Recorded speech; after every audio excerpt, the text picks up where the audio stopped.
Buenas tardes, quienes saludan por el chat. Recordemos un poquito a lo rápido de lo que hemos conversado. ¿Alguien que se atreva a hacer un resumen?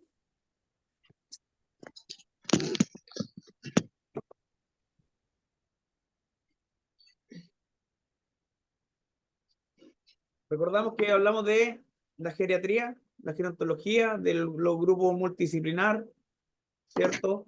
De los grupos interdisciplinar, de las funciones que tiene cada uno, de lo importante que es cada eslabón, ¿cierto?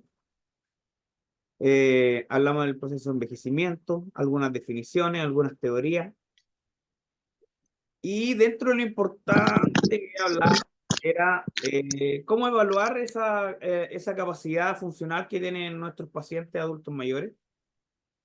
¿Cómo evaluamos y objetivamos la condición de autovalencia de los pacientes adultos mayores? ¿A través de qué? ¿A través de qué instrumento podemos objetivar nuestra evaluación o nuestro proyecto a mejorar, nuestras metas, nuestros objetivos? ¿Qué nos ayudaría a eso? ¿Qué instrumento nos ayuda? Hablando de funcionalidad en el adulto mayor.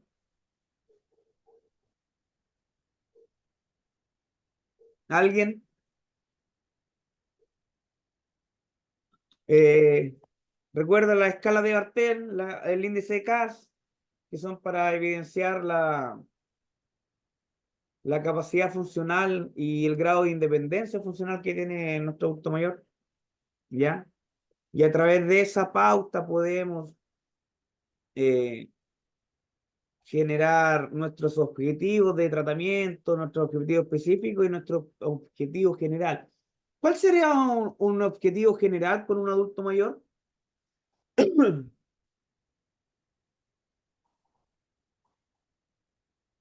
Alguien que conteste. Recuerden que me gusta conversar harto mientras se van conectando y vamos recordando un poquito la materia que hemos conversado. Nadie. Ya, eh,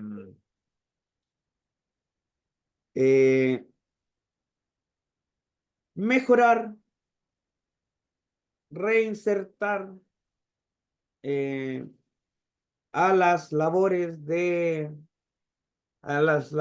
actividad diaria, independencia funcional,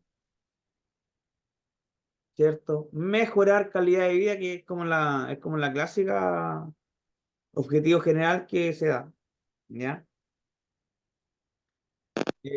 Pero a través de eso, ¿cómo mejoramos la calidad de vida de un adulto mayor?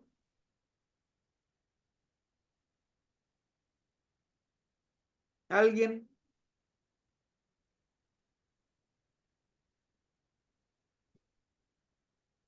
¿A través de cómo podemos mejorar la calidad de vida de un adulto mayor? ¿A través de qué?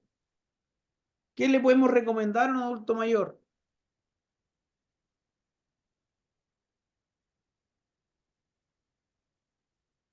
¿Qué tenemos que evitar que se instale en un adulto mayor? Profesor, las caídas, Ya, bien, que se tratar de instale en un tener adulto el mayor. O sea, baño estamos hablando también. que se instale un síndrome geriátrico, ¿cierto? Muy bien, Nora.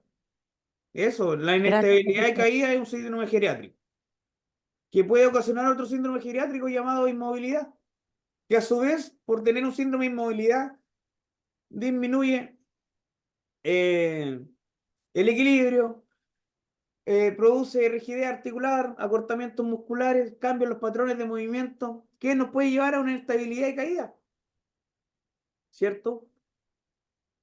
Tenemos otro síndrome geriátrico importante como el deterioro cognitivo y, eh, incontinencia urinaria, ¿cierto? Que nos puede privar a los pacientes, nos empieza a limitar en el tema de participación social. ¿Qué pasa con dentro de lo que hemos conversado, qué pasa con un adulto mayor que no interactúa, que no sigue compartiendo, que no tiene un hobby, que no tiene un animalito a su cuidado? ¿Qué le empieza a pasar a ese abuelito? Se deprime la persona, no Sí, pues entonces, tiene ya, y en el qué tema entretenerse como en la decir. depresión, ¿qué acarrea la depresión generalmente? Eh, Poca movilidad, pocas ganas de hacer cosas, y eso va a llevar a que su funcionalidad vaya más en declive cada vez más, ¿cierto? La movilidad es vida, decía un colega. Por eso el reposo absoluto prácticamente ya no existe, ¿ya? Si yo les preguntara, ¿cuáles son los síndromes geriátricos más importantes según su relevancia y prevalencia? ¿Cuáles serían? Los acabamos de nombrar. ¿Quién me los dice? Para que quede claro. Estamos hablando de síndrome de inmovilidad, síndrome de inestabilidad y caída, deterioro cognitivo e incontinencia urinaria. ¿Ya? Son los cuatro más importantes. Recuerden. ¿Ya?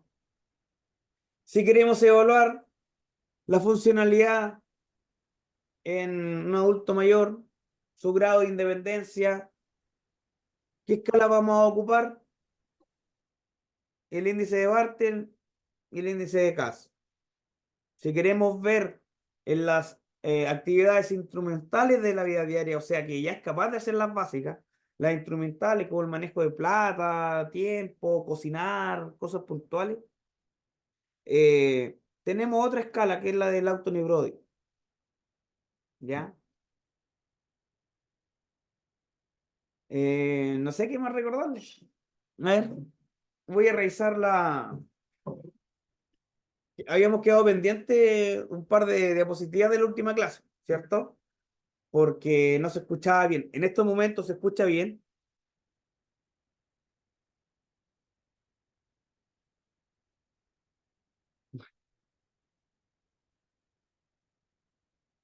Ya.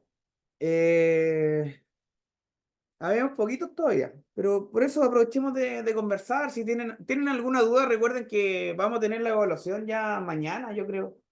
Terminamos lo que quedó pendiente de la clase pasada y vamos a evaluar. Por eso aprovechando esta instancia, ¿alguna duda, pregunta con respecto a lo que hemos conversado estos días?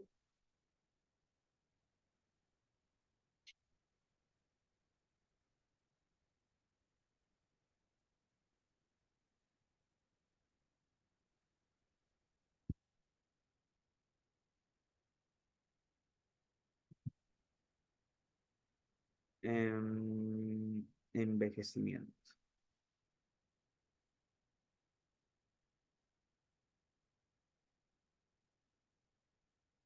Y después veríamos.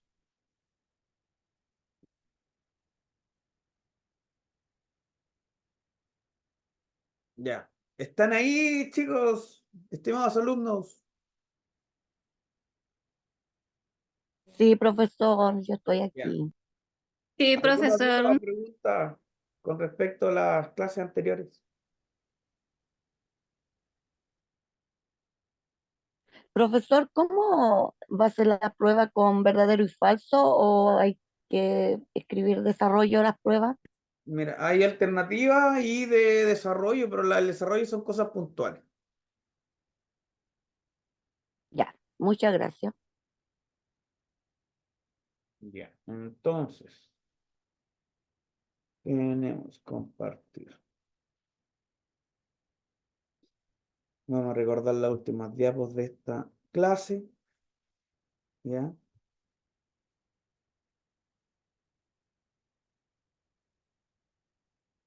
Ya. Recordamos que la población de adulto mayor ha aumentado, ¿cierto? Se hace más longeva en comparación a los niños menores de 15 años. todo a nivel mundial, ¿cierto? Eh, definiciones, tenemos definiciones, las teorías. Recordar que hay dos tipos de miradas del envejecimiento. ¿Las recuerdan? ¿Cómo la gente puede proyectar lo que es la vejez? Hay gente que la proyecta, tiene una mirada más positiva y una mirada más negativa, ¿cierto? Que es como cuando, oh no, que te llegó el viejazo, y te llegan las enfermedades, y por eso no quieren llegar a esa edad, ¿ya? Y hay una... ¿Dónde está? Acá. Eh, eh, eh, eh, eh, eh. ¿Dónde está?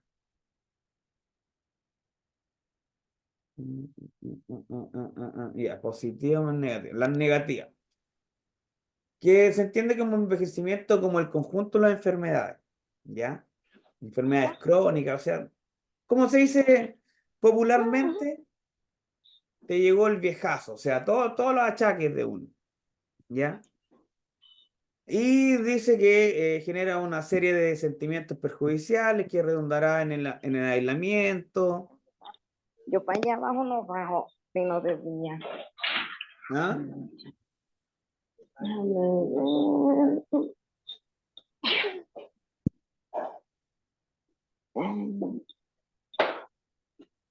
Déjame preguntarle a Ignacio. No, que en verdad. Em, Deben de, ¿Dónde tengo? déjame ya. Voy a silenciarle ese micrófono, ¿ya? Ahí sí. Entonces le decía que hay dos tipos de mirada, una más eh, positiva y una negativa. Que la negativa es que la que está instalada hace mucho tiempo, o que pensábamos uno, o lo que pensaba la gente hace varios años atrás, de que llegara a cierta edad uno va a llegar con los achaques. Y eso, ya sabemos que eso va a depender. ¿De qué va a depender cómo lleguemos a la instancia de adulto mayor, tercera edad? ¿Alguien se la juega? Regalo décima para que empiecen a participar un poquito más.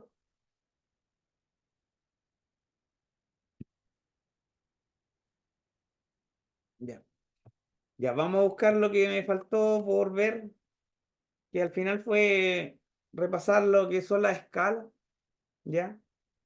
Como les decía, el índice de Bartel y el índice de Cass son para independencia en las actividades básicas de la vida diaria, ¿ya?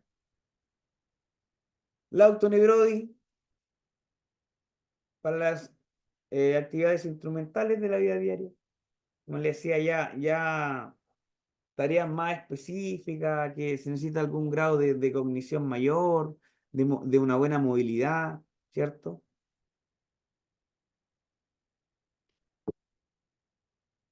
La escala de la Cruz Roja, ya que es más global,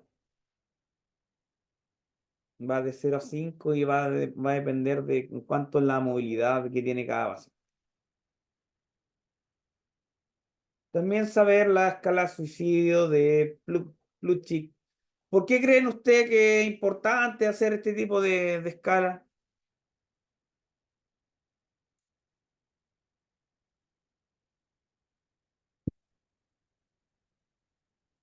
Porque el adulto mayor también pasa con mucha pena, un abandono generalmente, con dificultades de hacer sus tareas como antes y pelean mucho con el que yo podía. ¿Ya? Entonces se van deprimiendo. Entonces es importante tratar de evaluar eso o consignar de alguna manera que el paciente tiene alguna tendencia suicida o simplemente tiene esa frase de que ya yo me quiero morir, estoy cansado, no quiero seguir. ¿Ya?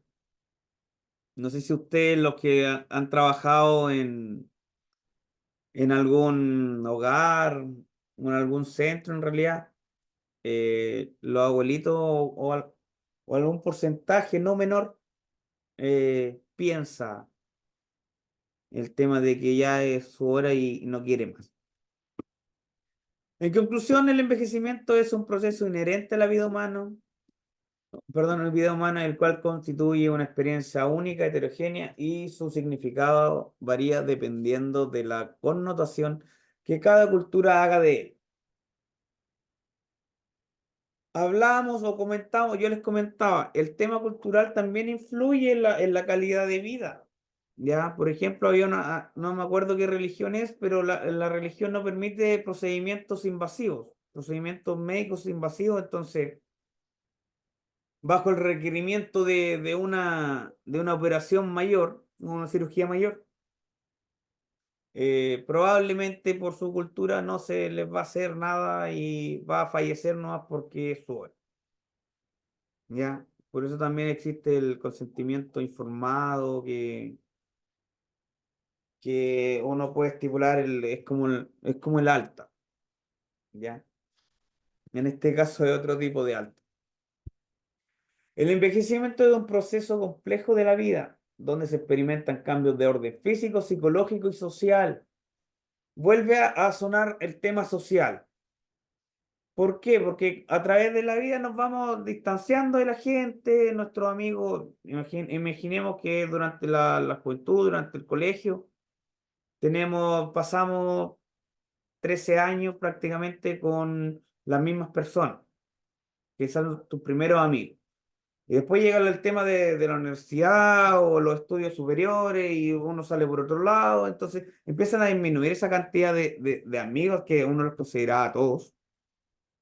Después con el tiempo te das cuenta que te van quedando cada vez menos. Y una vez que ya son profesionales y con su pega y cada uno haciendo su vida también, el distanciamiento también es grande.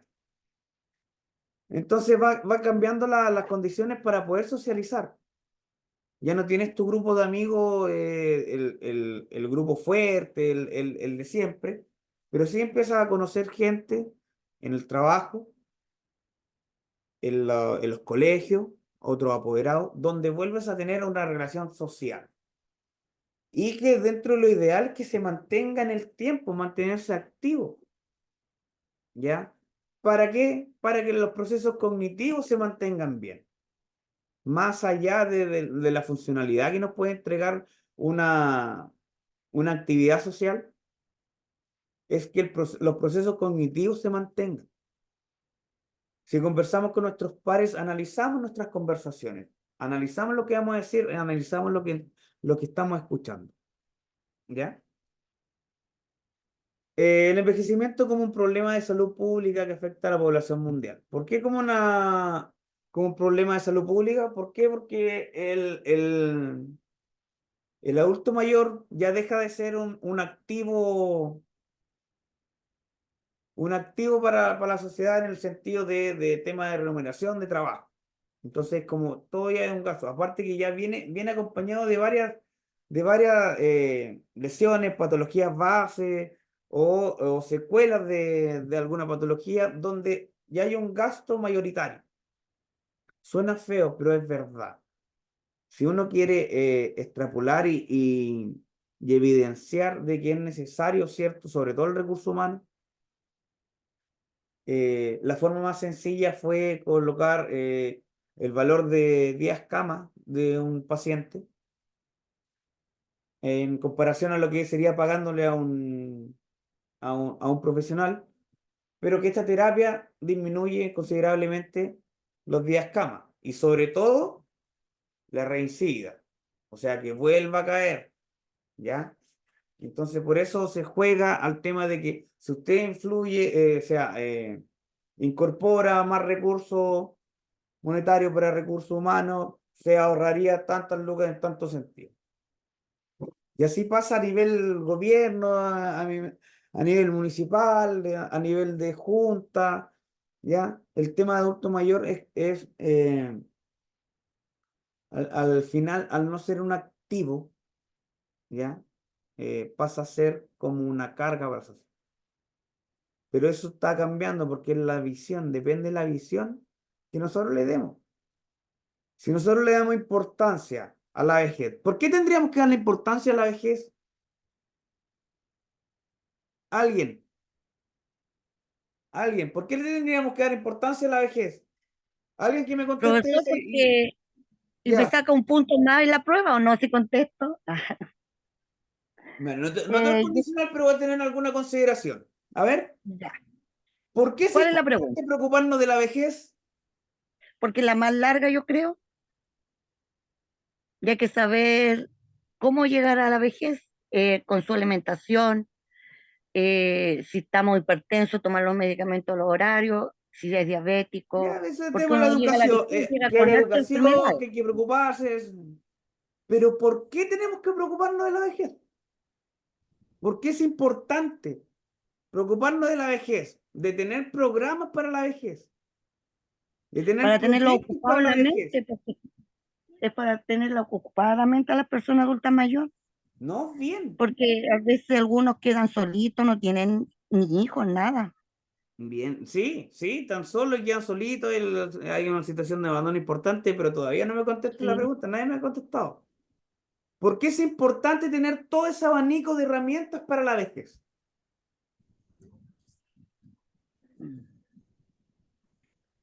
¿Cuáles son los atributos de la vejez?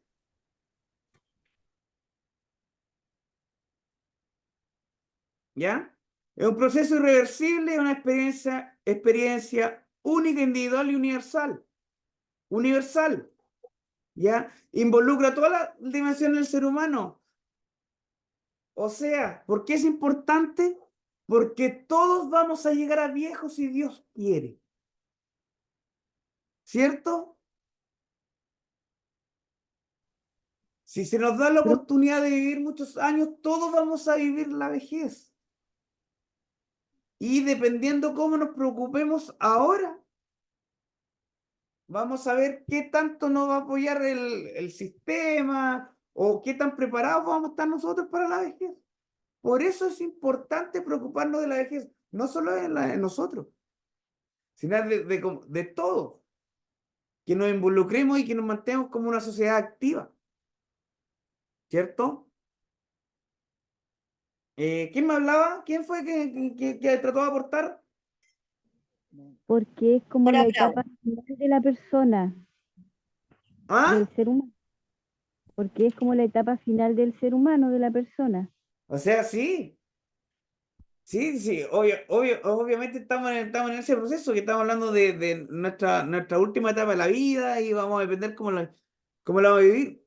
Pero que por eso les digo, es importante saber cómo nos puede afectar. De hecho, talleres de educación. ¿Por qué talleres de educación con el tema de la vejez? Porque la vejez también uno la asimila mucho o la acerca a la muerte y la gente no está preparada para la muerte. Pero hay gente que sí, o gente que puede aceptarla, puede tener claro que en estos momentos le queda disfrutar tranquilo.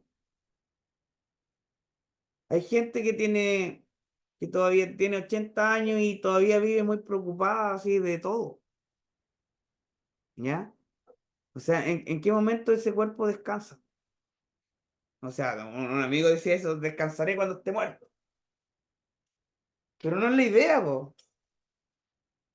¿Cómo se relaciona el tema laboral a los 65 años después de los 65 años que llega? Llega el júbilo, llega la jubilación, vivir el júbilo, dice que el júbilo significa disfrutar, ¿ya? Y esa es la idea, po, que a los 60 años tengamos, primero que todo, eh, la condición física y mental para poder afrontar los años que siguen y disfrutar. Bueno, antiguamente los abuelitos eran más abuelitos, en el hecho de que, perdón, eran antes abuelitos. Ahora son más abuelitos. Tienen más años cuando son abuelitos. Entonces ahora podemos decir que los 50 60 años, la gran mayoría, porque las parejas, los jóvenes se han privado también de tener tantos hijos, o se cuidan o disfrutan. Por eso ha cambiado tanto el tema de la diferencia de edad, los menores de 15 en comparación al adulto mayor. ¿Por qué por qué, qué condiciones se han dado para que uno viva más años? ¿Para que la expectativa de vida sea más alta?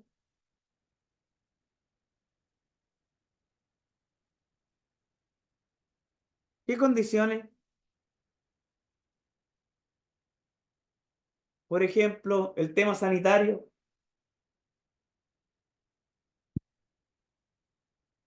¿Se acuerdan? Bueno, yo igual tengo 40 años, pero recuerdo que en los años 90 había un comercial de que decía, lava siempre bien tus verduras y cócelas bien, combate el cólera. Antiguamente la gente fallecía por cólera. Y el cólera era una enfermedad que uno se contagiaba. ¿Por qué? Porque no lavaba bien los alimentos o no hervía las cosas. Educación. Educación en el tema sanitario. Eso mejoró harto la expectativa de vida. La ciencia también mejoró, las intervenciones mejoraron, los medicamentos mejorados también. ¿Ya?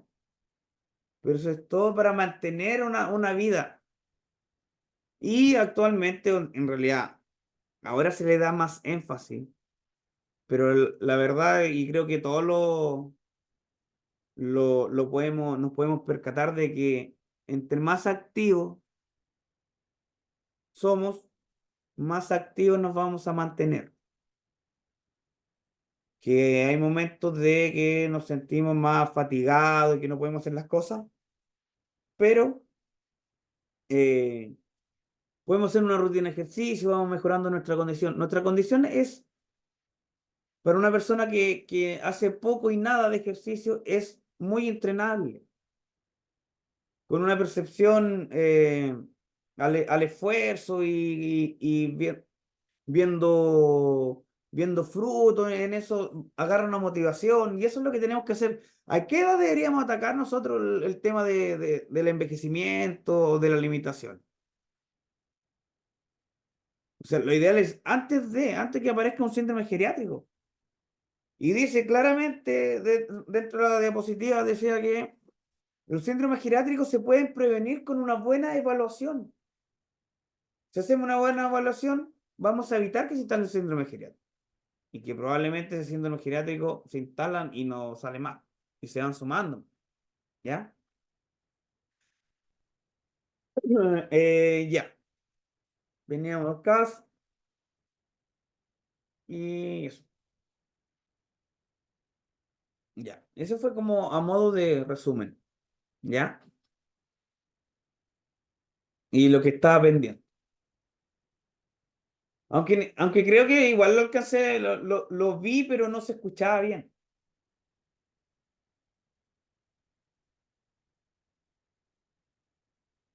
Ya. Vamos a hablar un poquito, voy a andar bien rápido en esto porque la verdad es que eh, quiero que sepan cosas puntuales nomás de esta clase, que conozcan en realidad porque muy probable que mucha intervención no van a poder hacer, pero les voy a ir preguntando qué harían ustedes. ¿Ya? Marcha, tipos de marcha. La marcha es la marcha fisiológica normal del ser humano. O sea, es el conjunto de pasos, movimientos, patrones que se realizan en bipedestación sin mucho esfuerzo o gasto energético que permiten el transporte del cuerpo humano de una forma autónoma de un lugar a otro. En resumidas cuentas, es una destreza motriz adquirida desde muy pequeño. ¿Cuánto nos cuesta aprender a caminar desde que nacemos? ¿Por qué les pregunto esto? Porque después vamos a hacer una analogía con respecto al tipo de patología que nos encontramos en el adulto mayor, donde se pierde la capacidad de caminar. Entonces, para que asimilen los tiempos y cómo nuestra mente tiene que ser fuerte para conseguir conseguir esas metas. ¿Cuánto se demora un bebé en caminar?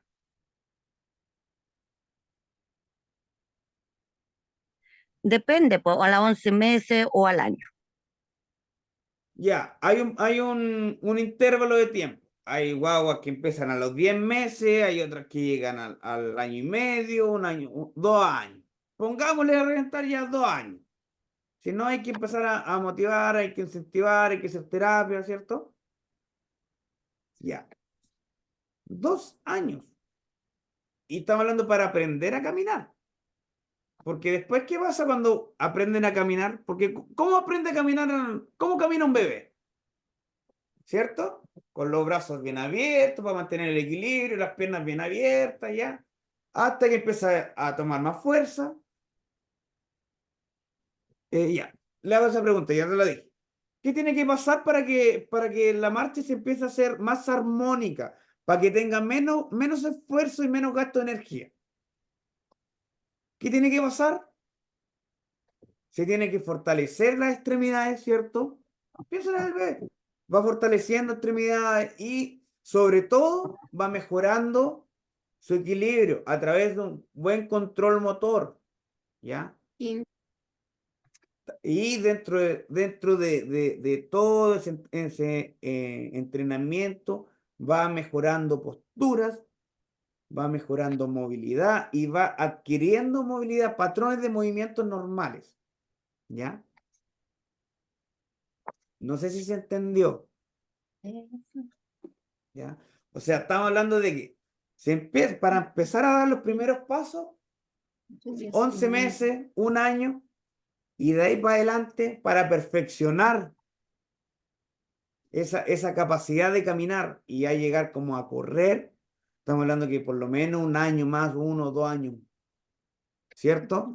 Y aún así, dice en la literatura que las destrezas motrices se empiezan se muestran de tal, hablando de destrezas motrices como lanzar, atrapar, correr, saltar, ¿ya?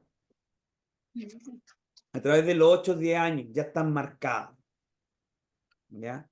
Entonces, si lo extrapolamos a lo que es la marcha, el proceso de la marcha, para que sea sin esfuerzo y con poco gasto energético, tiene que pasar harto tiempo donde se fortalezcan nuestra articulación, nuestra musculatura, se instalen patrones de movimiento normal, ¿cierto? Donde tengamos un buen control de tronco.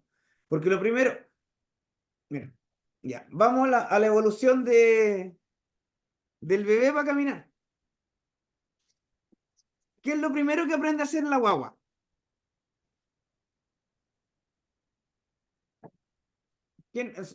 Supongo que hay mamá, tía aquí, o papá, tío, dentro del curso. ¿Cuál fue lo primero que hace el bebé? Gatear. ¿Perdón? Gatea en Ya, el pero antes de piso. gatear,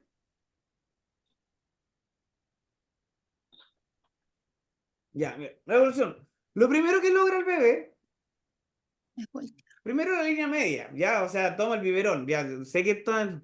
Pero ¿qué logra hacer? Se logra girar para un lado y girar para el otro, ¿cierto? Después de eso Sí. empieza a tratar, horizontaliza la mirada, ¿cierto? Y después trata de sentarse, estar en sedente y se sienta todo el tiempo hasta que tiene un buen control, ¿cierto? Hasta que es capaz de sentarse por sí solo, ¿cierto? Así vamos hablando de la evolución de una vez que tiene una buena fuerza de tronco y control de cabeza, ahí se gira y empieza a gatear. ¿Por qué? Porque primero tenía que levantar la cabeza. Horizontalización de la mirada. No sé si lo dije, pero la idea es esa, que levante la cabeza y logre mirar. Una vez que ya logra gatear, se forma la curvatura de la cola, que es la parte lumbar, ¿ya? Se empieza a fortalecer la espalda también. se fortalecen piernas. Y una vez que esa postura ya está adquirida, ¿qué pasa con ese niño? ¿Qué hace después de gatear? Cuando llega a una mesita, una silla, saca una Comienza a piernecita agarrarse para arriba, para... ¿cierto? Y deja la otra apoyada abajo. Esa posición se llama estocada. ¿Ya? Y es ahí, y se empieza a poner de pie, empieza a fortalecer. Y empieza a fortalecer sus piernas cada vez que se levanta, ¿cierto? ¿Ya? Se levanta, fortalece y trata de caminar aunque sea firmadito. ¿Qué pasa después de eso? Después que camina así afirmadito a los lados, se lanza solo trayectos cortos. ¿Cierto? ¿Por qué? Porque cada vez va adquiriendo mayor control de su cuerpo y por ende mayor equilibrio. ¿Ya? Entonces, como va fortaleciendo, ¿qué pasa después? Empieza, se tira solo trayectos cortos, ¡pum! A firmarse. Hasta que empieza a caminar. ¿Por qué le di esta vuelta tan larga? Porque el adulto mayor, cuando pierde la capacidad de caminar, cree que porque le hacen terapia un día o que le van a hacer terapia un par de meses para recuperar su condición. Y se dan cuenta la vuelta larga que tuvo que pasarlo, o ciertos hitos motores para lograr caminar. ¿Ya? Ese es un gran, es como una gran traba que pasa con el adulto mayor, que sobre todo en patologías neurológicas de origen neurológico, ¿ya? Como un accidente cerebrovascular, que es la causa número uno de, de discapacidad, de dejar secuelas, y es la segunda causa de muerte en Chile, ¿ya? Entonces, ahí se pierde, generalmente se pierde la capacidad, se cursa con una hemiparesia, ¿ya? Y se pierde la capacidad de caminar, y el paciente lo único que quiere es volver adentro, dentro de su normalidad, lo más normal para él que pueda deambular y que se pueda mover de un lado a otro sin tener que pedir ayuda, ¿ya? Entonces, imagínense, ¿cómo tenemos que pelear con esa mente que más encima hay la mayoría igual hay algunos que son medias mechita corto o tienen una tendencia muy grande a deprimirse? ¿Cómo vamos a ir logrando eso? ¿Cómo vamos a recuperar la marcha en un adulto mayor? Si el adulto mayor con suerte puede moverse en la cama, ¿cómo lo haríamos? Al igual que la guagua. La guagua, ¿qué hace cuando está acostadita? Movía sus piernas, sus brazos, empieza a fortalecer, ¿cierto? Si él no puede, le hacemos movilidad, lo ayudamos, ¿ya? Le hacemos nosotros, le empezamos a motivar a despertar esa musculatura. Después de eso, ya, movemos, posicionamos, sentamos en el borde de la cama, ¿cierto? ¿Por qué vamos a sentar al borde de la cama? Para tener control o para ver si el paciente tiene control de su cabeza, cuello, tronco, ¿ya? Si es capaz de mantener la posición sin ayuda, ¿ya? Si logramos eso, podríamos intentar bipedestar. Entonces, por eso les digo, la vuelta es larga, pero para rehabilitar la marcha tenemos todos esos pasos, como yo les decía, hitos motores, ¿ya? Que parten desde movilidad activa, voluntaria, al control sedente borde cama y después bipedestación borde cama y mantener el equilibrio. Una vez que se logra eso, podemos tratar de empezar a caminar, ¿ya? Entonces, ¿qué les decía yo sobre la marcha? La marcha es un proceso armónico, ¿ya? Que son movimientos y patrones adquiridos durante el desarrollo, ¿ya? Donde no hay esfuerzo o poco gasto energético. Tiene dos fases, una fase estática o de apoyo y una fase dinámica. ¿Qué hora tenemos? Ah, es temprano todavía. Vamos a ver. Tenemos la fase de apoyo o soporte. ¿ya? La fase de apoyo es alrededor del 60% del ciclo de la marcha. Yo sé que esto lo más probable es que no lo van a utilizar mucho, pero es bueno que sepan cómo debería hacer, o ver cómo qué parte está fallando dentro de la marcha de nuestro paciente, ¿ya? O simplemente saber que la marcha tiene dos fases, una fase de apoyo y una fase de, de oscilación, ¿ya? O dinámica, que se llama, ¿ya? Y la fase de apoyo tiene 5 fases. Imaginen esto es una pierna y esto es parte de nuestra fase, que parte desde el contacto con el talón. Pasamos al apoyo plantar, un apoyo medio, elevación del talón y despegue del pie.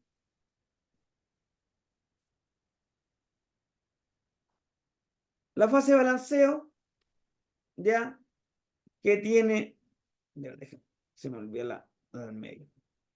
Fase de aceleración, donde el pie ya está en el aire, va hacia adelante, oscilación intermedia y desaceleración. ¿Por qué desaceleración? Porque parte no el ciclo de la marcha con el contacto con el talón. Y así seguimos, ¿ya?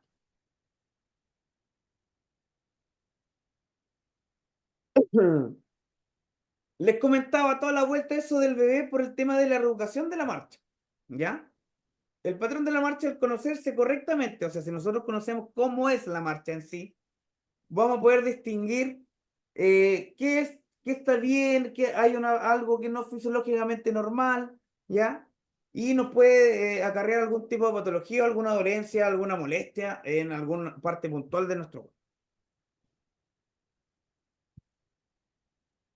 Para reeducar la marcha, como les decía, primero verificar la posición de carga y ayudar al paciente, si es necesario, a mantenerse en mi prestación. O sea, ver si el paciente es capaz de estar de pie. Partiendo por eso, si tiene la fuerza suficiente para cargar su cuerpo y después si tiene la fuerza suficiente para dar algún paso, ¿ya? Si tenemos que el paciente ya es capaz de ponerse de pie, con nuestra ayuda, si es necesario, ¿qué tenemos que ver después? Ver el tema del equilibrio. ¿Recuerden los pasos, lo que pasaba con la guagua? ¿Con el bebé? Cuando empieza a caminar. Aquí es exactamente lo mismo. Tenemos que empezar a reeducar todo eso.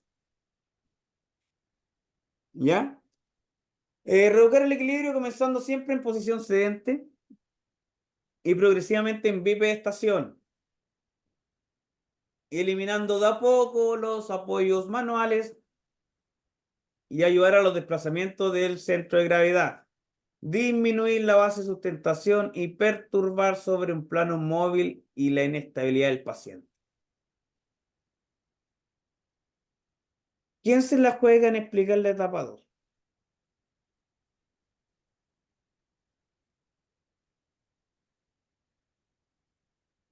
¿Cómo mejoraríamos el equilibrio en un paciente sentado al borde de cama?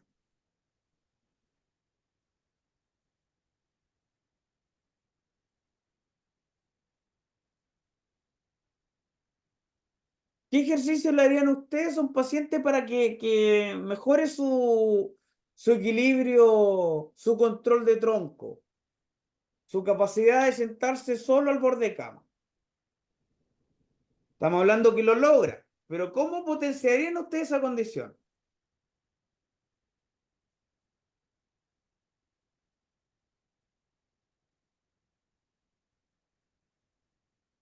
Yo sé que no hay mucho en su área, pero ¿cómo ayudaríamos a ese paciente? Recuerden que en algún momento ustedes también van como técnicos auxiliares de enfermería, también van a ayudar al paciente a que coma, ¿cierto? ¿Qué tiene que hacer una persona cualquiera para poder comer?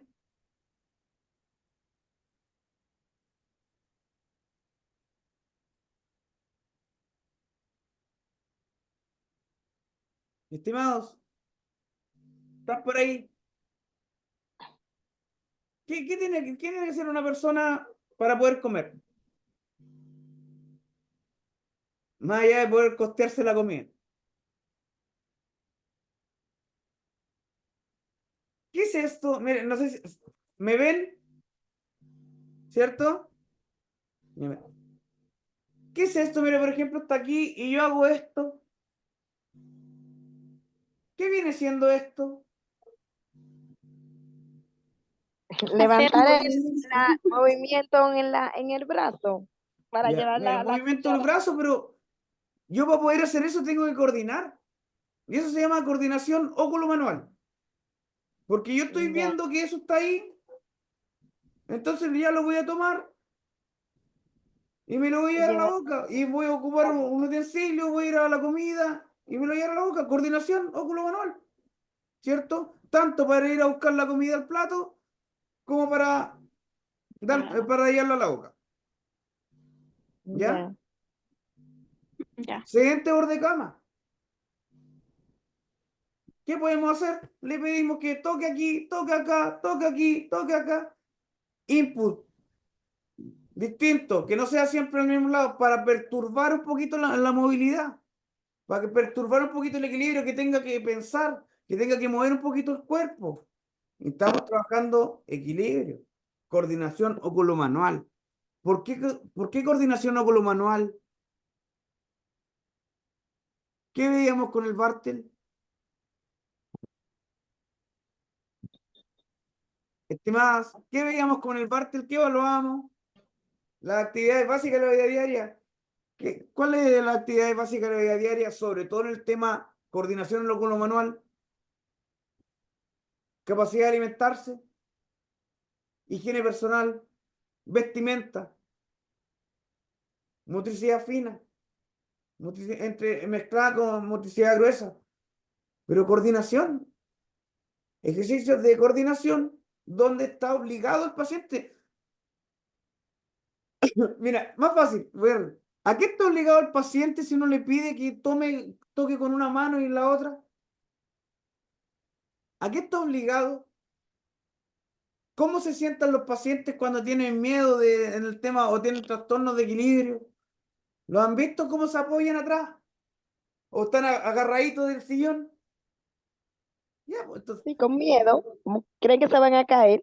exacto. O sea, importantísimo, pero importantísimo, grábense bien esto, la altura de la camilla, ¿ya? Tanto para ustedes o para el paciente, siempre con apoyo plantar, para que tengan seguridad. ¿Ya? Apoyo plantar y que logren sacar, ya. Y si tienen que soltarse ya para mantener el equilibrio, ya estamos trabajando porque ya no están agarraditos, ¿cierto? Entonces es una forma de trabajar el equilibrio en un paciente de forma sentado. ¿Por qué? Porque es importante que tenga un buen manejo de sus extremidades superiores en el tema coordinación óculo-manual, aunque sea sedente borde cama. ¿Por qué? Porque son parte de las actividades básicas de la vida diaria donde él podría mantener su independencia funcional. ¿Ya? Estamos hablando que puede ser que un paciente que no vuelva a caminar. ¿Ya? Porque estamos reeducando todo.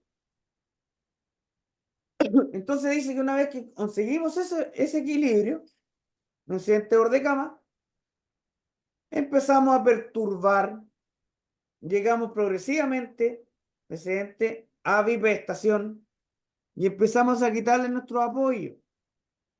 Empezamos a movilizar el centro de gravedad y disminuir la base de sustentación. ¿A qué se refiere el disminuir la base de sustentación?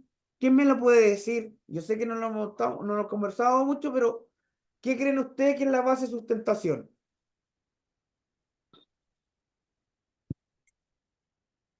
¿Cuál sería nuestra base de sustentación? ¿Dónde nos apoyamos nosotros cuando estamos de pie? ¿En qué nos apoyamos? En el piso. Contra el piso usamos nuestras piernas. Claro. ¿Ya? Entonces empezamos. Y la base de sustentación está apoyadito. Y cuando tenemos algún problema de equilibrio, por ejemplo, se mueve el piso, todo eso, ¿qué hacemos? Bajamos nuestro centro de gravedad para hacernos más estable, ¿ya? Y aumentamos esa base de sustentación. ¿Qué significa aumentar la base de sustentación? Que abrimos un poquito más las piernas, las separamos un poquito más, aumentando ese espacio abajo. Si se aumenta el espacio entre nuestras piernas, o sea, aumenta la base de sustentación, ¿cómo va a ser nuestro equilibrio?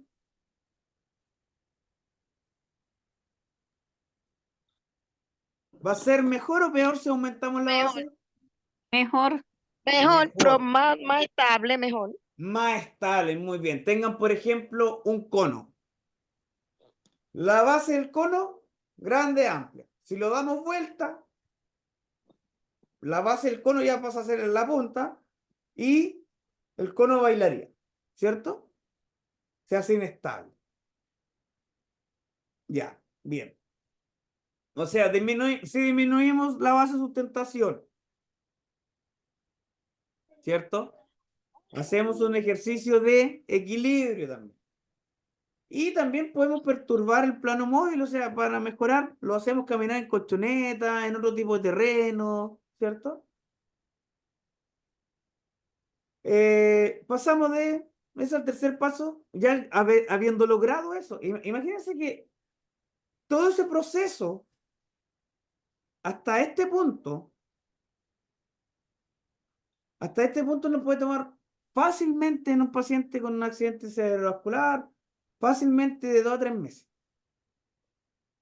Por eso les digo que dentro de lo malo que tiene el tema del accidente cerebrovascular, es que juega mucho el papel psicológico de cada paciente, ¿ya? Porque la rehabilitación es muy larga. Se pueden lograr cosas, incluso nos podemos estancar, podemos ir exponenciales, vamos recuperando, recuperando, recuperando, y de repente que llega una meseta en que va a costar mucho recuperar. Y ahí es donde tiene que ser más fuerte la mente, ¿ya? Imagínense, una vez ya logrando eso, ya estamos de sedente a bípedo de forma individual sin ayuda, ¿ya? Habiendo un buen equilibrio, una buena disociación de sus extremidades, podemos iniciar marcha sin bastón, por plano inclinado, subir, bajar escaleras, terreno variado, aprender a caer y levantarse, ¿ya? O sea, es ideal que lleguemos, o sea, sabiendo cómo ponernos de pie, ¿cierto? Yo creo que a nadie se le ha olvidado cómo ponernos de pie, pero el tema es que la condición en la que lleguemos a cierta edad y lamentablemente tengamos un evento de una caída, tengamos la condición física para podernos ayudar, para poder levantarnos, para poder hacer nuestras cosas. ¿Ya? Los trastornos de la marcha incluyen varios aspectos, como la reducción de la velocidad de la marcha, pérdida de la regularidad, la simetría y la sincronía. ¿Ya? La deambulación sin asistencia requiere atención y fuerza muscular adecuada, sumada a un control de motor efectivo para coordinar los estímulos sensitivos con la contracción muscular. El anciano en la capacidad de caminar, incorporarse tras permanecer sentado en una silla, girar e inclinarse son necesarias para la movilidad independiente. ¿Recuerdan la escala de riesgo de caída, marcha y equilibrio? ¿Recuerdan cómo se llama? ¿Recuerdan lo que es la escala de Tinetti? Que tiene una evaluación de marcha y una evaluación de equilibrio para ver si tiene algún riesgo de caída. Y dentro de esa escala se ve, se ven estos patrones, se evalúan. La capacidad de caminar, de incorporarse tras permanecer sentado en una silla, si se puede girar, si puede inclinarse, ¿ya? Y eso dice que son habilidades necesarias para poder tener una movilidad independiente. La velocidad de la marcha, el tiempo que tarda un individuo en levantarse de la silla y su capacidad para pararse con los pies alineados, con un pie delante del otro, lo que permite evaluar el equilibrio, son factores independientes que predicen la capacidad de desempeñar actividades instrumentales de la vida cotidiana. Por ejemplo, ir de compras, viajar, cocinar. ¿Con qué escala vemos las actividades instrumentales de la vida diaria? Le doy un punto rápidamente al que me conteste.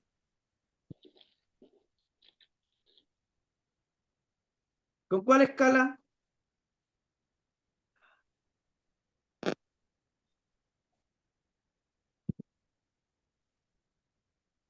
¿Con cuál escala? ¿Con cuál escala?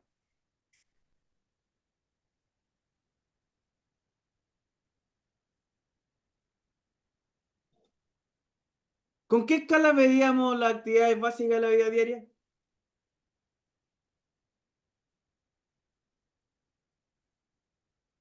¿Con qué índice? Ya, pues, lo conversamos hoy día mismo también, pues, y las mostré y en el resumen también las dije. Ya. La escala de las actividades básicas de la vida diaria, índice de Bartel, índice de Casa. Instrumentales de la vida cotidiana, de la vida diaria, Lawton y Brody. ¿Ya? Para que lo tengan claro. ¿Ya? Bueno, y dice que al poder desempeñarse, de lograr hacer este tipo de destreza o de mantener estas condiciones, eh, disminuye el riesgo de internarse en un hogar de ancianos y morir. O sea, es como bien lapidario el tema de hogar de ancianos y morir, pero las expectativas de vida son distintas a diferencia de los cuidados de un familiar. ¿Ya? Estimados, son las 8. Hacemos un pequeño break para que vuelvan un poco más conversadores. ¿Les parece? Sí, Ya. 5 o 10 minutitos, estamos de vuelta, ¿ya? ya.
Ya, estoy de vuelta. ¿Dudas, preguntas hasta el momento con respecto a lo que hemos hablado o lo que han escuchado? ¿Les parece interesante?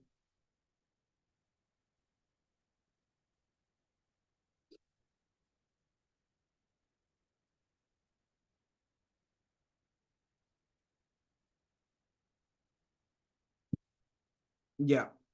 Les comentaba entonces. Hay cambios normales en la marcha relacionados con la edad. Por ejemplo, la velocidad de la marcha, la cadencia, el tiempo del pie de doble sustento, la postura durante la deambulación, el movimiento de la articulación.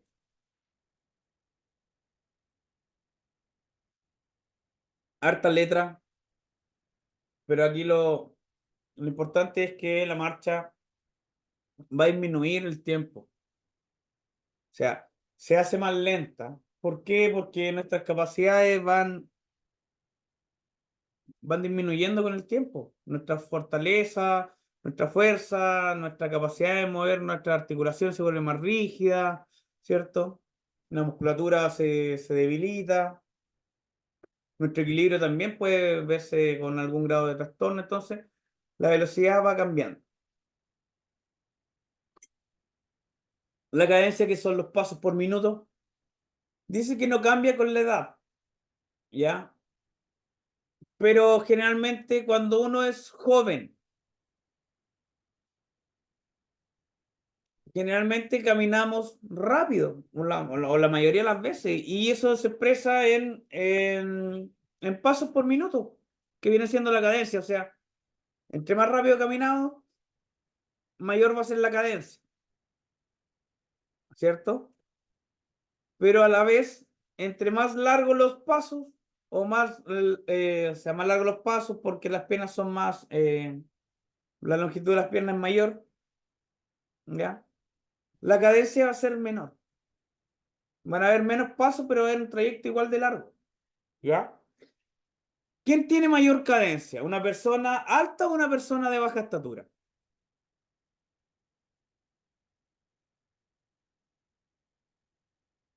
¿Quién tiene que dar más pasos por minuto en un trayecto?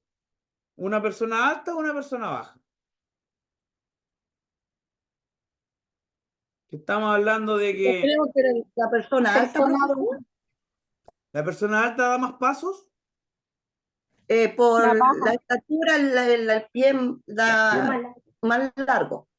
Ya, al tener Las las piernas más perdón, largas, las piernas la más longitud, largas. la longitud de los pasos potencialmente es mayor que la de una persona de piernas más cortitas, ¿ya? Exacto. Y para poder andar ese mismo trayecto, como para ir a la par, no sé, ¿quién ha tenido, no sé si usted tiene algún amigo que sea alto y ha caminado al lado de él y se da cuenta que él lleva 2 pasos y uno lleva como 7? ¿Ya? O sea, obviamente el ejemplo es medio exagerado, pero pasa así, pues, puta, uno va prácticamente al trote y el otro camina como si nada, ¿ya? ¿Y es por qué? Porque la longitud de los pasos, o sea, la longitud de las piernas influye en la longitud del paso, y por ende la longitud del paso va a influir en la cadencia, la cantidad de pasos por minuto.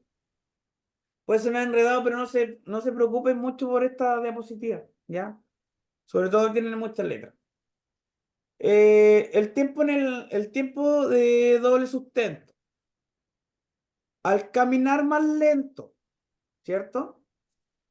Recuerdan que al principio les dije las fases de la marcha. Hay 2 fases de la marcha. Una fase de apoyo y una fase de oscilación, ¿ya?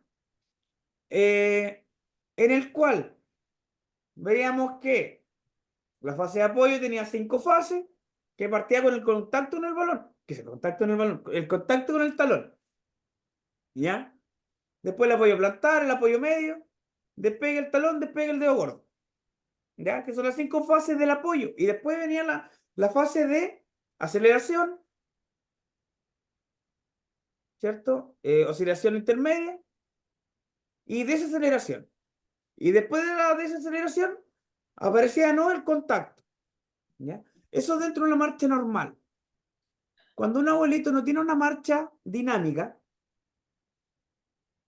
es muy probable que el contacto de los pies en el suelo simultáneo sea mayor. ¿Por qué? Sobre todo en un adulto mayor que ocupa alguna ayuda técnica como el andador. ¿Cómo camina la gente con andador?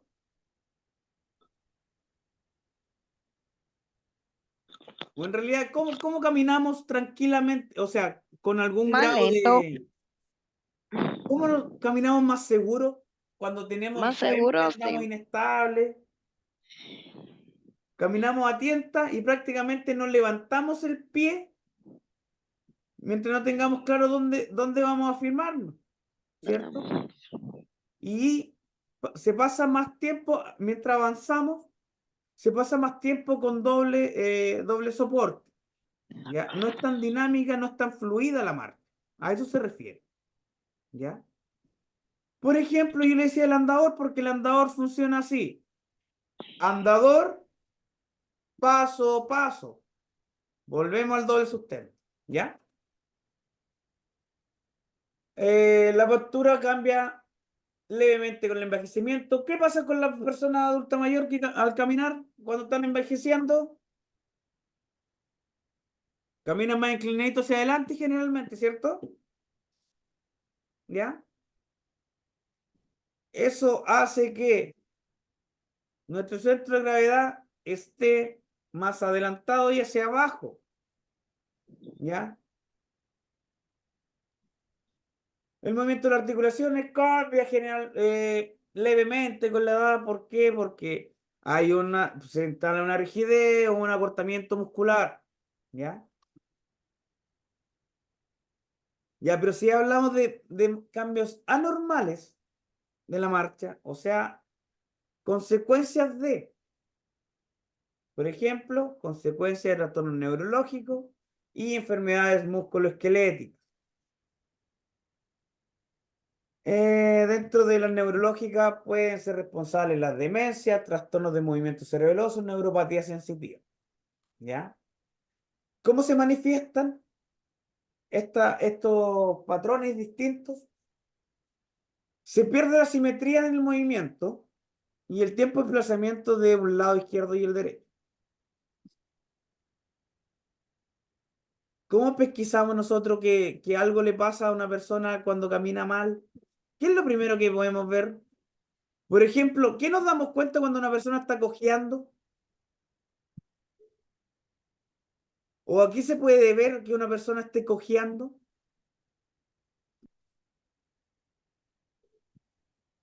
Que no tenga una marcha simétrica,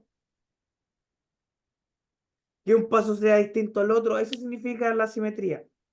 ¿Ya? Por ejemplo, un esguince de tobillo, ¿cómo hace el movimiento de una pierna en comparación a la otra? Va a ser distinto. Va a mostrar otro tipo de patrón. Y va a mostrar al desplazamiento, va a mostrar unos movimientos compensatorios del resto del cuerpo. ¿Ya? Van a haber dificultades para iniciar o mantener la marcha.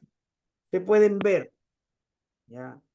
Una retropulsión que es la cola como más marcada, la caída del pie, que es como cae el pie al caminar, la disminución de la longitud de los pasos, la marcha con sustentación ancha, una circunducción, ¿ya? Son manifestaciones de una marcha normal. Como les decía, la simetría se pierde debido a un dolor, pérdida no hay una misma longitud, ¿cierto? ¿Ya? Pero generalmente es por dolor, la cojera. Ya es como lo más común ver una persona que está caminando distinto. Incluso, se los dije la otra vez, no sé si le ha pasado a ustedes alguna vez que se pasan a cortar de más la uñita del dedo del pie, del dedo chico del pie.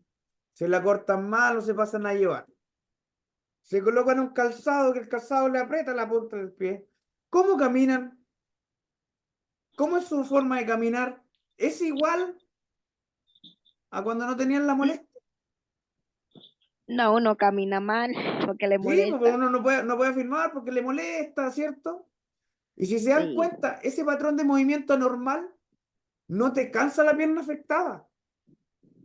te cansa la contralateral o el cuerpo que está en otra postura para compensar ese mal movimiento, esa simetría. ¿Ya? No sé si se entiende el concepto de movimientos compensatorios. ¿Lo entienden?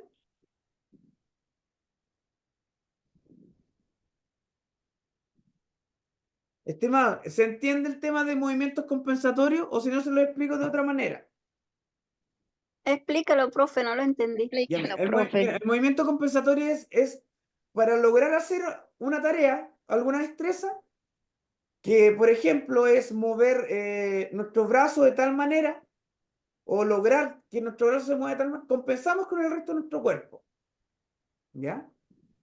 Por ejemplo, yo para levantar el brazo así, y si tengo alguna dolencia, voy a llegar ahí y quiero llegar más arriba, fíjense en mi cuerpo. Mi brazo. Mi brazo está subiendo, ¿cierto? Estoy logrando que suba. Que suba, suba. Lo levanté, ¿cierto? El brazo en sí está levantado, ¿cierto? Pero ¿qué tuvo que pasar para que el brazo llegara a esa altura? ¿Con qué tuve que compensar? Con el cuerpo, con el Con tronco. el tronco, ¿ya? Porque si yo no lo compenso, el brazo llegó ahí nomás, po. Lo mismo pasa en la extremidad inferior. Como no puedo mover mi pie de una manera natural y hay una molestia, la carga o sobrecarga para poder mantener la posición, sobre todo el equilibrio, se le va a llevar el pie contralateral, que va a ser el apoyo, va a ser la parte más estable de nuestro cuerpo. Y para poder caminar, ¿cómo es la caminata de una persona que está con una 15 o que anda con una muleta? Para sacar ese pie, ¿cómo hace? Como que levanta, ¿cierto? Como que levanta y empuja y hace como una circunducción, una guadaña que se llama también, ¿ya? Para poder avanzar ese pie. ¿Se han dado cuenta de eso? ¿Ustedes han visto a personas que caminan con bastón, con alguna ayuda? Sí, Que para poder avanzar ese Sí, pie que está afectado, compensan como empujando con el cuerpo completo. Así, mire, ¿cierto? Eso es un movimiento cierto. compensatorio. Eso es un gasto excesivo de energía. Y recuerden que la marcha es un movimiento armónico con escaso gasto, con escaso esfuerzo y escaso gasto energético. ¿Por qué? Porque son patrones normales. Y cuando ya el patrón no es normal, se sobrecarga, se compensa un movimiento para suplir otro. Y al suplir, se sobrecarga una extremidad. Por eso el bastón, ¿dónde se ocupa? ¿En la extremidad afectada o en la contralateral? Contralateral. Contralateral. ¿Por qué? Para poder afincarse y caminar, Ya, ¿o pero no? ¿por qué en la contralateral? Mira, las funciones que tienen las ayudas técnicas es brindar apoyo, valga la redundancia, para dar estabilidad y quitar Ya. carga de peso, carga de trabajo. Si Ya. hablamos que una patología nos deja limitado de una extremidad, ¿qué pasa con la otra extremidad? Se sobrecarga. ¿Por qué? Porque tiene que mantener el equilibrio. Entonces, para que no se sobrecargue tanto, el bastón en el lado contralateral al pie afectado. Ayudarlo. ¿Por qué? Por los movimientos compensatorios. Fíjense Ya. ustedes, las personas que tienen daño secuelado A mí me gusta mucho hablar del accidente cerebrovascular porque uno como adulto, con adultos mayores que estén secuelados se encuentra mucha eh, disfuncionalidad en sus capacidades, ¿ya? Entonces, con ello uno sí va a ver patrones marcados de lo que es compensación, sobrecarga, ¿ya? Entonces, el tema con ellos, uno lo ve Y para poder sacar ese pie, para que dé el paso, tiene que compensar desde la cadera hacia arriba. Entonces, como que levanta, y esa sobrecarga para moverlo, va. ¿Dónde va a ir dirigida todo ese peso si este pie ya está en alto y con movimiento? Va a ir sobre su extremidad sana. Por eso también, hablando de asimetría o dificultades, o sea, o problemas de desplazamiento, la artrosis de cadera, ¿cierto? La artrosis de cadera parten en un lado, en un hemisferio, o sea, o de la izquierda o la derecha. Pero ¿qué tiende a hacer uno cuando una extremidad le molesta? Cuando es un lado el afectado, por ejemplo, uno está de pie, sabe que ya, uno se pega a un trayecto o camina un trayecto, pero sabe que en el momento de descansar tiene que descansar para ese lado porque o sea, no le descansa el cuerpo. Entonces, porque el otro no puede descansar por un lado, el otro se sobrecarga. ¿Ya?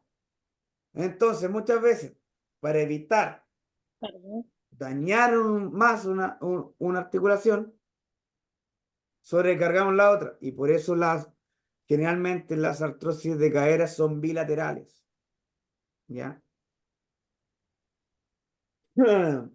Ya, dificultades para iniciar la marcha se pueden ver en ciertas patologías también, sobre todo neurológicas, como en la enfermedad de Parkinson, que le cuesta mucho iniciar, empiezan con un temblor hasta que logran sacar ese primer paso y hacen una marcha que se llama marcha festinante, porque es de inicio, cuesta el inicio, pero una vez que inicia, empieza como en aceleración. ¿Ya? Ahí vamos a ver unos videitos de las marchas, ¿ya? La repulsión en la capacidad o sea, perdón, es como está ubicada tu columna lumbar, ¿ya? ¿Qué tan inclinado está, qué tan levantado puede estar esa cola para moverse, ¿ya? La caída del pie, en ciertas patologías se ve, no sé si me están viendo ustedes, se ve como que se da el paso, el impulso por cierta parálisis de cierta musculatura y el pie cae. ¿Cómo tiene que caer el pie en la marcha? ¿Cómo parte el pie al caminar? ¿Cuál es la primera fase de la fase de apoyo?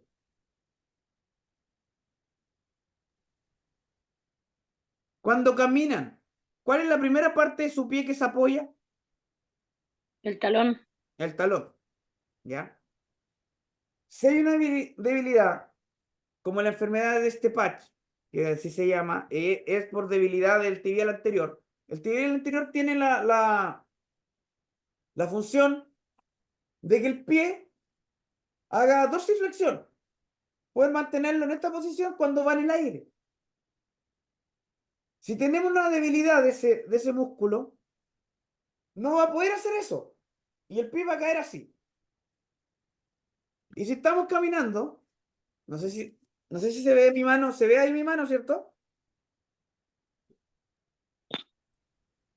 ¿Se ve, cierto? No, ahorita no. Ahí mi mano. No, No, profe, no veo nada. Ahora no se ve, no se Nada. ve, está la cámara enfocada.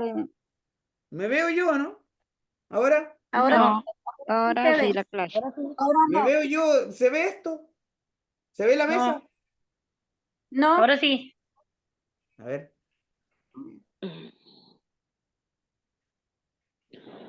A ver, a ver, a no ver, se a ver. ve. Ahí se ve usted, sí. Ya, ahí me veo yo. No se ve mi No, mano. no Ahí se se ve. ve. ¿Cierto?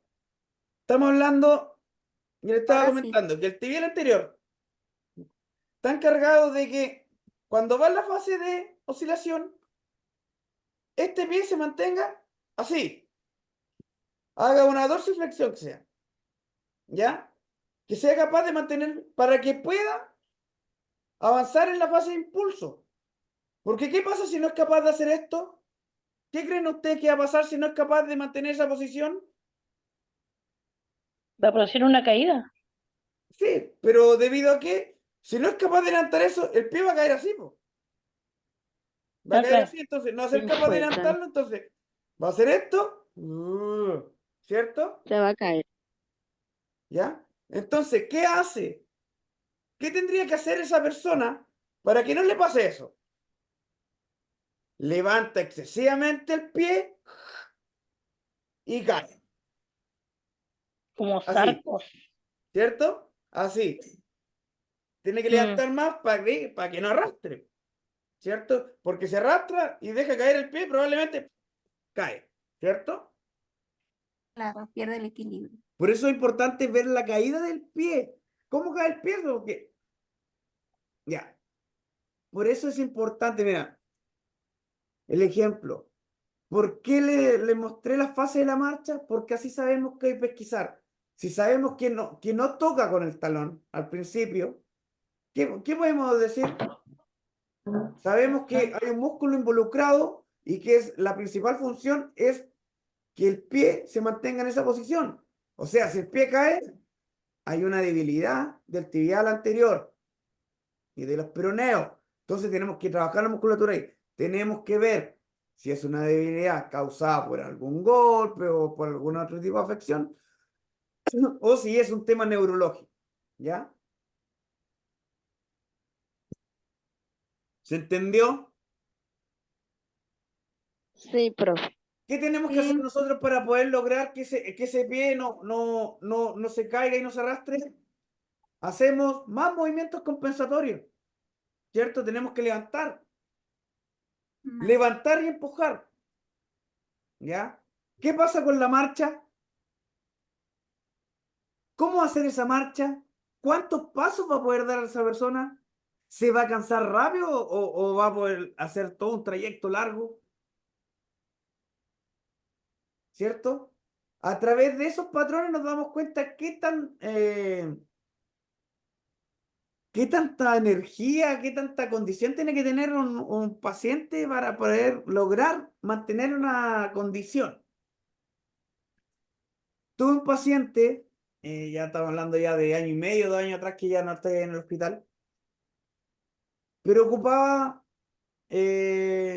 órtesis en sus pies, ocupaba bastón y estaba sufriendo de artritis reumatoidea, donde le provocó una deformación importante de sus articulaciones, sobre todo en las manos, porque le provocó desviación, entonces su tumalla era todo distinto, su capacidad de moverse era todo a través de movimientos compensatorios, ¿ya? Y el tema de mantener, ¿qué creen ustedes que le pasa al cuerpo al mantener un patrón de movimiento? O una postura. O una postura muy mantenida en el tiempo. ¿Qué pasa?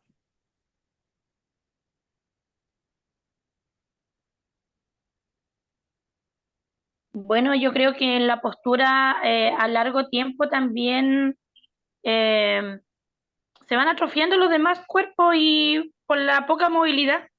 Eso. Las posturas viciosas. Espérate, vamos a cerrar esta acá porque me empezó a fallar. A mí me gusta esto. Las posturas Porque viciosas son las que van a mantener un patrón. Ya, si nosotros, por ejemplo, la gente que tiene algún grado de jorobita y se la va acentuando con el tiempo, ¿es por qué? Porque nuestra postura ya es sifótica. Sifótica significa que caminamos, o nuestra postura en sí, tenemos nuestro hombro un poquito más adelantado, que estamos como escondiendo aquí todo el cuerpo, ¿ya? Y eso nos hace encorvarnos un poquito más. Sí. Ese patrón, mantenido en el tiempo, va a aumentar o se va a provocar una rigidez, que hablamos ahí la compañera dijo que por un tema de movilidad. Actualmente el tema de mucha pega administrativa con una postura que sufren eh, los estrés en el cuello, síndrome del túnel carpiano, cervicalgia, adormecimiento de sus dedos, puede estar acompañado de también de manguito rotador, por movimientos de hombro, ¿ya? Todo por posturas mantenidas o por movimientos repetitivos, ¿ya? Profe, por ejemplo, Dígame. en la parte de los niños que estudian, hoy en día se le ve mucho la mochila sobrecargada y eso también en el proceso de desarrollo se va notando. Sí, es verdad, influye en el tema de que la postura nuestra, mira, dentro de nuestra columna tiene puras curvaturas antero-posterior, se podría decir, ¿ya? No tiene curvaturas marcadas, o sea, curvaturas normales laterales. Y ya cuando hay desviaciones hacia los lados, ¿cómo se llama eso? Dentro de las lesiones de espalda, ¿cómo se llama? Cuando hay desviación de la Escoliosis, columna. ¿no? ¿No? Escoliosis. La escoliosis, Sí. ¿ya? Y la escoliosis parte de una manera que se llama posicional y pasa a ser estructurada. ¿A qué se refiere? Perdón, postural. Escoliosis postural y una escoliosis estructurada. ¿Qué creen ustedes que significa eso?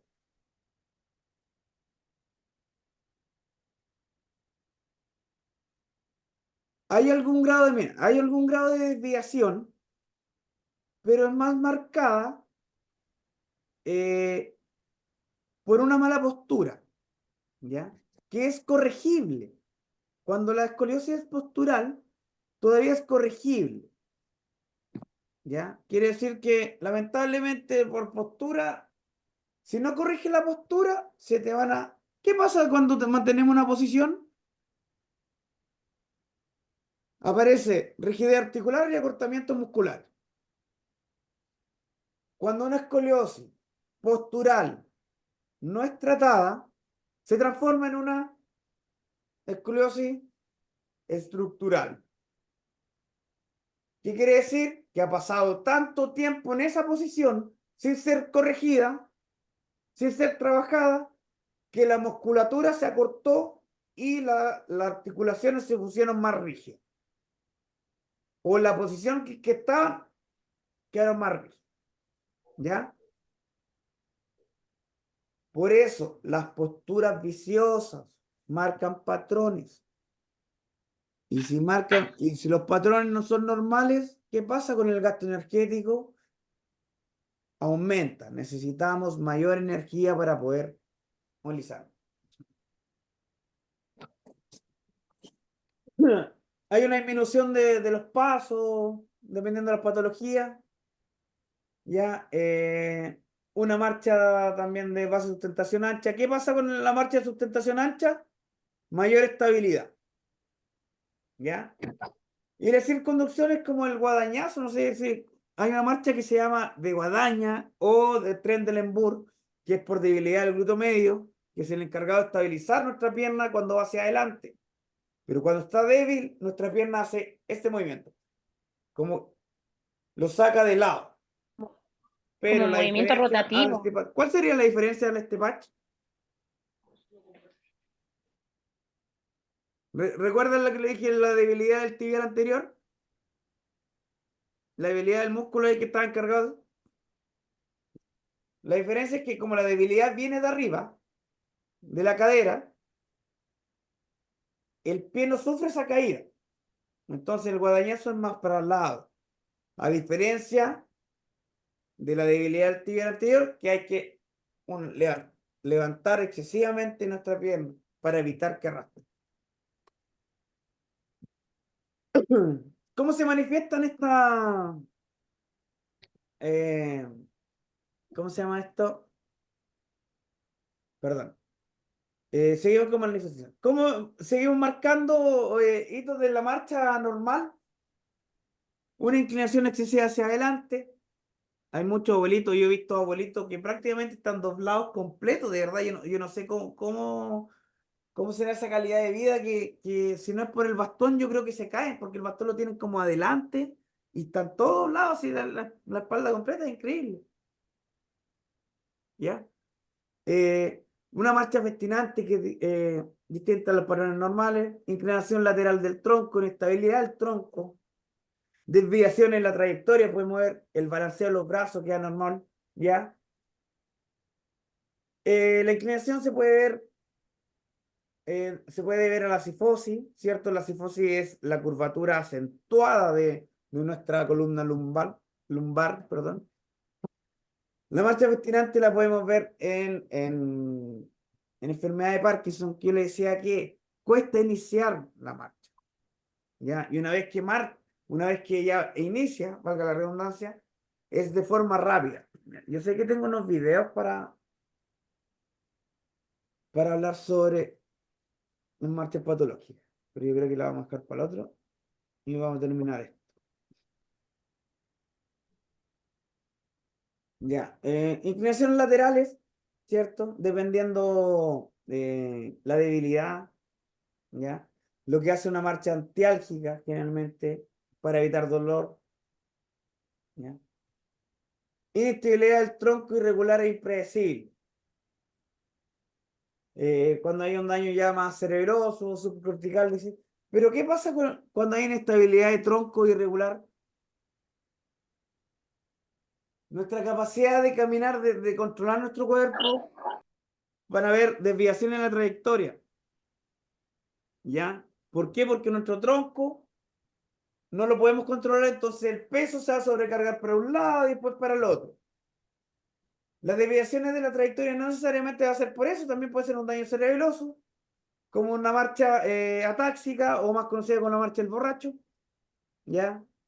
Balanceo de los brazos puede ser excesivo o no puede tener balanceo, como la marcha festinante. ¿Ya? O las marchas de demencia. ¿Se han fijado no sé, no creo que personalmente, pero en alguna película o en alguna serie de las personas que tienen algún grado de demencia, se han fijado cómo caminan, cómo van así, el balanceo de sus brazos es escaso, como que no Profe, juegan ahí el movimiento de los brazos. Coordinan. ¿Y qué quería función tienen los... igual comentarle, ¿Ah? profe, Dígame. igual quería comentarle, por ejemplo, ahí en la desviación de la marcha, también hay casos muy especiales que tienen que ver con algunas intoxicaciones de fármaco o dosis no bien graduadas. Sí, también influye, la farmacología también puede influir en nuestro estado de conciencia, partiendo por eso, ¿cierto? Sí. Y dependiendo los componentes del medicamento, también nuestra capacidad de coordinación, nuestra Sí, capacidad de porque gestionar nosotros, por fuerza. ejemplo, teníamos una pacientita con problemas neurológicos ¿Ya? y la dosis de fenitoína dentro de los niveles plasmáticos le daban altos. Y eso hacía ese problema de que ella tenga problemas en su marcha. O si Sí. no, se inclinaba como el efecto C del cuerpo también. Ah, ya. O sea, también era necesario para poder relajar otro tipo de musculatura, ¿o no? ¿Entendí eso? Que el medicamento en sí también puede ayudarnos. Es que va a depender. Hay ciertos patrones, por ejemplo, la espasticidad, que es un estado de cocontracción muscular donde se activa la musculatura agonista como la antagonista y genera ese tipo patrón de marcha en tijera, ¿ya? Y los medicamentos van directamente al tema de relajación muscular. Pero tú al relajar la musculatura significa que tampoco puedes generar la misma capacidad de fuerza que tienes pensado generar, ¿cierto? ¿Han tomado alguna vez relajante muscular? ¿O No, algún medicamento relativamente fuerte en el tema para el dolor? ¿Cómo aletarga de repente nuestro funcionamiento el tema de un medicamento? ¿Ya? Ya. Hablamos de lo que era hablamos de la marcha, ciertos patrones patológicos, normales y anormales, ¿cierto? Y tenemos que hablar de lo que es evaluar la marcha. Y para poder evaluar la marcha, primero tenemos que saber el análisis de las molestias, los miedos y los objetivos del paciente en relación a su movilidad. ¿Por qué? Importantísimo, la relación de movilidad con los objetivos que tiene el paciente. ¿Para qué se quiere mover usted? ¿Para qué quiere mantener su capacidad de mover? De que sea de marcha. ¿Cierto? Me quiero mantener independiente para poder lograr hacer todas mis actividades básicas de la vida diaria y instrumentales de la vida diaria. Que la vemos con Barter y la autoneurosis. ¿Ya? Vamos a ser más caeros con la escala porque las escalas nos ayudan a objetivar y a plantear nuestros objetivos de tratamiento. ¿Ya?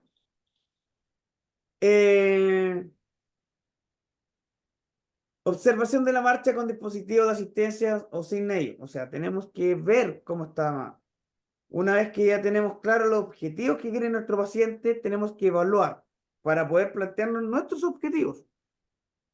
¿Ya? Evaluación de la movilidad orientada al desempeño. O sea, se mueve con tal capacidad para lograr hacer tal cosa. Nueva observación de la marcha, o sea, si reeducamos o no reeducamos del componente de la marcha del paciente. Como les decía, ya vemos ya la evaluación sistemática, cómo la vio el médico, cómo se permite la movilidad, si necesita algún dispositivo, si ocupa alguna ayuda técnica, si camina bien con eso, si puede caminar de otra, con alguna otra ayuda técnica, qué tal está su capacidad de extremidad, sus extremidades superiores, su capacidad de agarre, ¿cierto? ¿Ya? Su propiocepción, ¿ya? ¿Conocen el término propiocepción?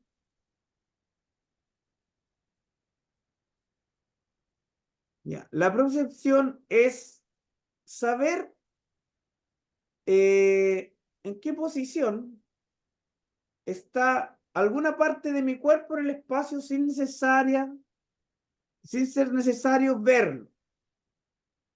Por ejemplo, en este momento que estoy sentado frente al computador, yo sé que mis caderas están en tanta angulación, que mis rodillas están dobladas de tal manera y mis pies están apoyados contra el suelo de tal posición. ¿Ya? Eso es conocer mi cuerpo en el espacio. A eso se refiere la propiocepción. ¿Ya? Y es importante conocerla. O sea, trabajarla, ¿por qué? Porque es es como un mecanismo, perdón, es un mecanismo de defensa, se podría decir. Es como un tipo de reacción, como un cuasi reflejo. ¿Ya? Por ejemplo, para dar ese ejemplo de explicar el tema de cuasi reflejo. Si a mí me lanzaran una pelota o me lanzaran algún objeto en estos momentos y lo veo como de reojo y yo sigo atento a la batalla, pero sé que mi brazo lo tengo que colocar en tal posición para que no me pegue. Por ejemplo, yo sé que viene algo por ahí encima y sin poner atención, me cubro la cara, ¿ya? Y sin ver mi brazo, yo sé que mi brazo me está cubriendo, ¿ya? Eso es un input propioceptivo.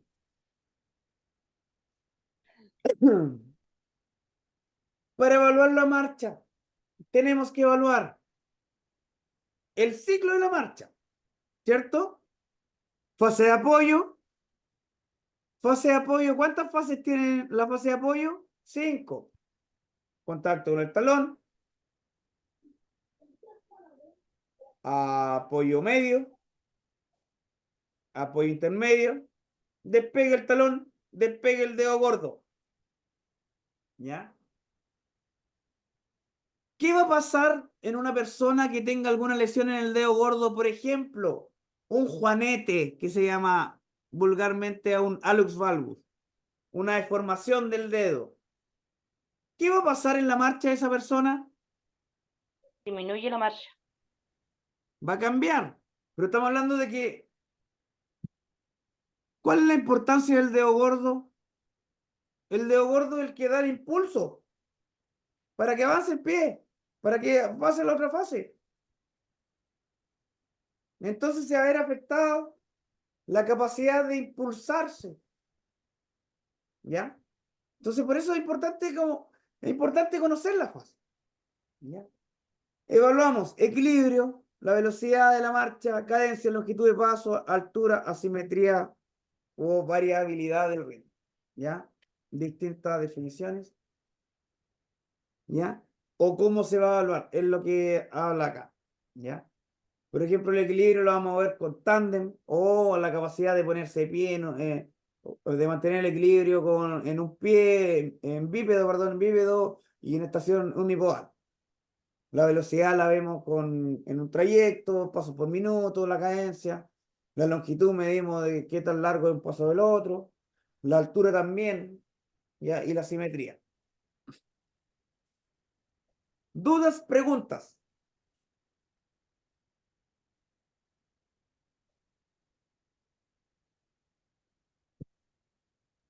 ¿Dudas, preguntas con respecto a lo que hemos conversado? Ya. Vamos a descansar un poquito entonces y voy a pasar la lista. Vamos a ver entonces. Profe, Repito, disculpe, dígame, ¿el examen mañana a qué hora? mañana que empieza, mira, que empieza a correr desde las 10 de la noche. Y no puede ser en el día, profe, yo mañana entro a trabajar a Es que las... eso, es que empieza de las 10 de la noche hasta las 10 de la Hoy, noche hoy, del otro día. pero Así desde hoy de tendrían las 10 de la todo, noche. mira, o se los doy, se las dejo hoy día en la noche para que tengan todo el día de mañana. Sí. Bueno, yo estoy de acuerdo, no sé las otras compañeras. O, ¿Todo el día hasta qué hora mañana? por ejemplo, si hoy día la puedo habilitar, la dejo habilitada para que empiece a correr desde las 11 de la noche, desde las 11 y ¿Ya? media, va a ¿Ya? ser hasta las 11 y media del otro día. De mañana hasta las 11 y Por media, ejemplo, mañana en sería la... todo el día mañana hasta las 11 y media.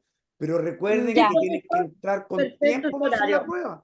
Porque si entran está 5 bien, minutos antes que se cierre, se va a cerrar. está bien ese horario. No sé las otras Ya, ¿les parece así que compañeras qué habilitado todo el opinan. día mañana? Sí, ¿Sí? profesor, así está bien buen horario. Ya, Siempre ha sido 24 horas. ya. Yo voy a tratar de subirle esta clase al tiro porque hay varios tips que no se dieron cuenta. Ya, Ya. ya. Vamos a ver, dijo Mario Kreuzberger.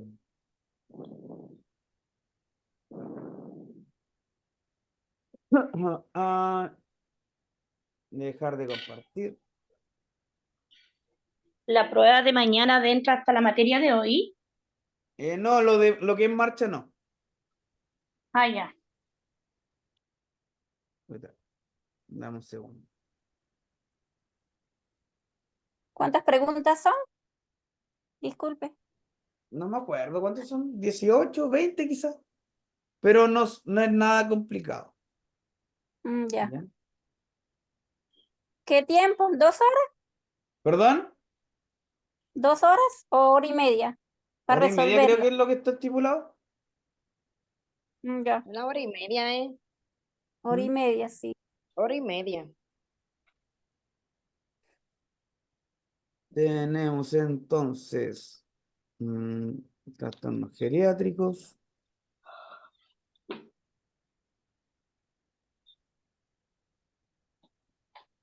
Asistencia. Asistencia. You make me feel like- Tenemos hoy día es Falte, 28. falte 28. Martes 28. Entonces tenemos Nora Bravo. Presente, profesor, buenas noches. Buenas noches. Kevin Burgueño.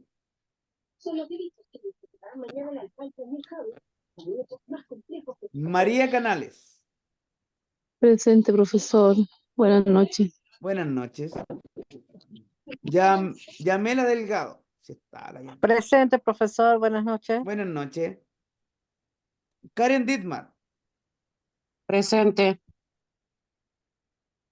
Mariela Fayán. Mariela Fayán. Presente, profesor. Sí, presente. Buenas noches. Buenas noches. Natividad Jiménez.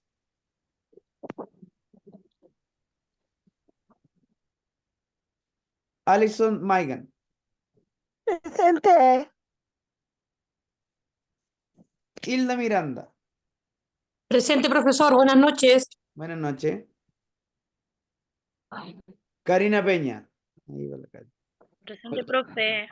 Muchas gracias. Ok, buenas noches. Alejandra Riquelme.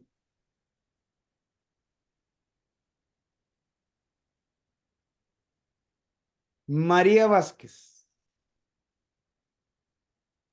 Presente. Brenda Videla. No me escuchas. Carmen Zulay. Presente, profe. Buenas noches. Buenas noches. Vamos a ver acá. Alejandra, ¿aquí está Alejandra? Alejandra. María Vázquez. María Vázquez.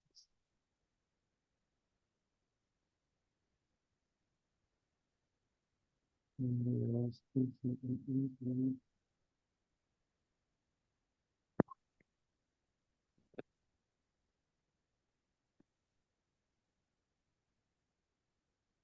Ya, estaríamos. Muy buenas noches. Estén bien. Profe, disculpe, a mí no me nombró. Si la nombré corazón y está presente.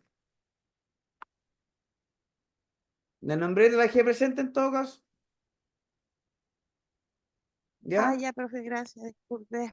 Buenas noches. A ver, Alejandra. ¿Ves? Ahí está. Ya, buenas noches, que estén bien.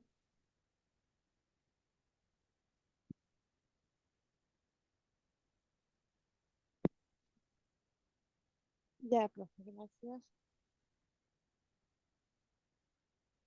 Buenas noches. Gracias.